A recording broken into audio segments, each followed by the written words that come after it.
நமக்கு சனாதனம் எல்லாம் தெரியுது. சனாதனம் மலேரியா தம்பி டெல்லியில் நேற்று நான் கொண்டு வந்துருக்கேன். மலேரியா டெல்லாம் வந்து நம்ம அவமானம் பார்க்க மாட்டோம், அது காய்ச்சல். ஆனால் சனாதனம் அவமானம் கொண்டு வந்து அதை வந்து சொல்ல அந்த கச்சை விடாது. சனாதனம் கச்சை ஒரு ஏசுவாரி பார்ப்போம், அவங்க தடுப்படைகிறாங்க. அந்த மாதிரி இந்த நோய் கொடூரமான நோய்.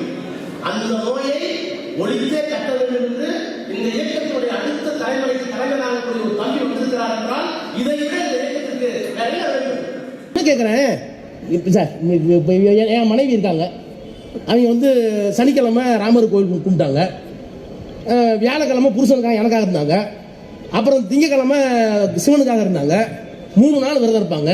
அவங்களுக்கு பூஜை ரூம்லாம் இருக்கு, இன்னும் அப்படியே தான் இருக்கு. ஆனால் நான் ஒரு நாள் கூட உள்ள போனதில்லை. எனக்கு நம்பிக்கை இல்லை, அந்த அம்மாவுக்கு நம்பிக்கை இருக்கு. நீங்க எல்லாத்துக்கும் நம்பிக்கை இருக்கு. நம்பிக்கை இருக்குங்க, கடவுளை கும்பிட்டு அது என்ன ஒன்றும் பிரச்சனை இல்லையே. ஆன்மீகம் என்பதும் பக்தி என்பதும் தனி மனித தேவைக்காக, என்னுடைய ஆன்மாவை சுத்தப்படுத்திக் கொள்வதற்காக ஒரு கடவுள் தேவைன்னா இருந்துட்டு போட்டோம்.